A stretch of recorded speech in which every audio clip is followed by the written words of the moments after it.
मैं आपकी माला देख सकती हूँ? हाँ बिल्कुल, देखिए। ये इस माला से आप क्या करते हैं? इस माला से मंत्र जप होता है। मंत्र जप करते हैं, नाम जप?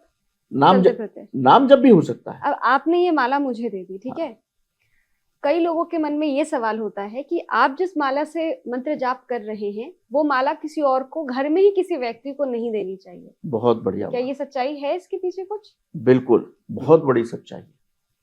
देखिए अदिति, जिस मंत्र की जाप हम जिस माला से करते हैं, जैसे एक कोई त्रिकालज्ञ संत है, उस संत की सबसे बड़ी निधि क्या होती है, जिसको हर शिष्य पाना चाहता है कि इनकी जप की माला मुझे मिल जाए जब ये भगवान के धाम को जा रहे हैं।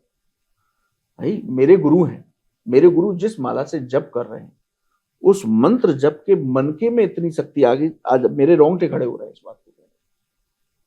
उस मंत्र जप माला में इतनी शक्ति आ जाती है, इतना तेज आ जाता है लगातार मंत्र जप करने से कि वो मन के जागृत हो जाते हैं। तो हर शिष्य, एक प्रिय शिष्य जो चाहता है कि गुरु जी की माला मुझे मिल जाए, इतना मंत्र जप उस पर किया है, इसलिए किसी दूसरे को अपनी मंत्र जप की माला नहीं देनी चाहिए कभी भी। मंत्र जप माला, ये तो मैं आपके शो के लिए लाया हूं, मंत्र जप की माला को खुले में नहीं रखना चाहिए। जो एक जपस्थली आती है उसमें ही ढककर रखना चाहिए।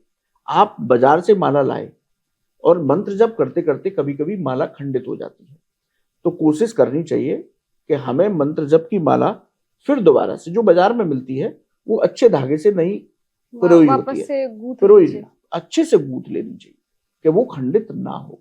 क्योंकि मैंने बता रहा हूं ना, एक एक मनके पर वो मंत्र शक्ति जागृत हो जाती है। यदि खंडित हो जाए तो बहुत से लोग कहते हैं कि उसको विसर्जित कर दो, नई माला ले आओ। नहीं, उन्हीं मनकों को फिर से पिरो, क्योंकि उस पर मंत्र जप हो चुका है, शक्ति है उसमें शक्ति है उन मनकों में। बहुत सावधानी से 108 मनकों को इकट्ठा करके पुनः उसको पिरोना चाहिए। यदि आप नया मंत्र जप आपको मिला है, नई माला लानी ही पड़ रही है, तो मंत्र जप की माला को सबसे पहले आप ला करके गंगा जल से शुद्ध करें। शुद्ध करने के बाद उस जपस्थली में डालें, है ना। जपस्थली में डालने के बाद उसको बंद कर दें चारों तरफ से, और उसको हाथ में लेकर के जो आपका गुरु मंत्र है उस एक मंत्र को बोलते हुए उसमें फूंक लगाते रहे। ओम नमः शिवाय, ओम नमः शिवाय, भगवान शिव का ध्यान करें तो वो माला शुद्ध हो जाती है। कितनी बार करना है ये? 108 बार। एक माला का मंत्र का ये अनुष्ठान करके वो जागृत हो जाती है, और उसके बाद उससे माला जपना है। कभी भी मंत्र जप की माला को ना तो किसी को खुद भी दर्शन नहीं करना चाहिए, एक बार शुद्ध करके जपस्थली में चली जाए, जो जपस्थली बोलते हैं उसको, तो उसमें चली जाए तो स्वयं भी कोशिश करिए कभी दिख ना जाए, दिख जाए तो अपवित्र हो जाती है। उन्हें उसको इसी तरीके से, इसी विधि से। अच्छा, अगर आपने वो जो जाप की जो पोटली होती है, हाँ पोटली होती है, तो आप भी मत देखिए उसको। हाँ बिल्कुल, उस माला का दर्शन नहीं करना चाहिए, गुप्त रहनी चाहिए।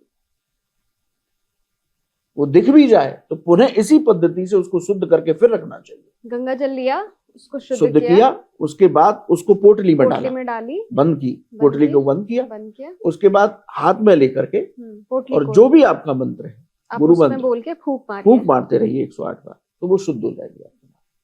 फिर उससे आप मंत्र जप करिए। तो किसी को देने ही तो बहुत बड़ी बात हो गई, अपने मंत्र की माला किसी को नहीं देनी चाहिए। दूसरा, लोगों का बहुत सवाल रहता है, क्या मैं मंत्र जप की माला को पहन सकता हूं? कभी नहीं पहनना चाहिए, क्योंकि मैं बता रहा हूं मंत्र की शक्ति है, आप तो और पावरफुल महसूस नहीं, मैं बता रहा हूं ना, इसीलिए बता रहा हूं, सुनिए। क्योंकि मैंने बताया कितनी गुप्त रखनी है, कि आपको भी दिख जाए तो फिर शुद्ध करनी है। तो ये इसमें जो हम मंत्र शक्ति फूंकते हैं, तो वो धीरे धीरे धीरे धीरे उसमें मंत्र शक्ति का प्रभाव इतना हो जाएगा कि आप धारण करने से विचलित होने लगेंगे। अच्छा, इतनी शक्ति आ जाती है। तो मंत्र जप, और फिर आप क्या है, अशौच की अवस्था में आते हैं। आपने बेल्ट लगाई, पैंट पहना, जूते पहन रहे हैं, आप टॉयलेट में भी जा रहे हैं ऑफिस में, चाहे वो कंठ से लगी हुई है, स्पर्श नहीं हो रहा, लेकिन शरीर तो कहीं जा रहा है अशुद्ध अवस्था में, शमशान भूमि में चले गए। क्यों? यज्ञोपवीत बदला जाता है। क्योंकि ऐसे स्थान पर जाने से वो अपवित्र हो गई, उसकी शक्तियां खत्म हो गई। तो मंत्र जप करने वाली माला को कभी धारण नहीं करना चाहिए, कभी एक दूसरे की माला से मंत्र जप नहीं करना चाहिए। अपनी माला, घर में 5 सदस्य हैं, उनकी 5 की माला अलग अलग होनी चाहिए। क्या आप जानते हैं श्री कृष्ण ही काली है? क्या आपको पता है राधा जी ने श्री कृष्ण के सामने कौन सी 3 शर्तें रखी थी? क्या आप जानते हैं कि द्रौपदी पिछले जन्म में कौन थी और उन्हें 5 पति कैसे मिले? स्तुति चैनल पर सोमवार से शुक्रवार हम लेकर आ रहे हैं ऐसी ही पौराणिक और रहस्यमय कहानियों की खास सीरीज, जहां हर कहानी में छिपा है धर्म, रहस्य और जीवन का गहरा सच। तो अभी स्तुति चैनल को सब्सक्राइब कीजिए और इस अद्भुत सफर का हिस्सा बनिए।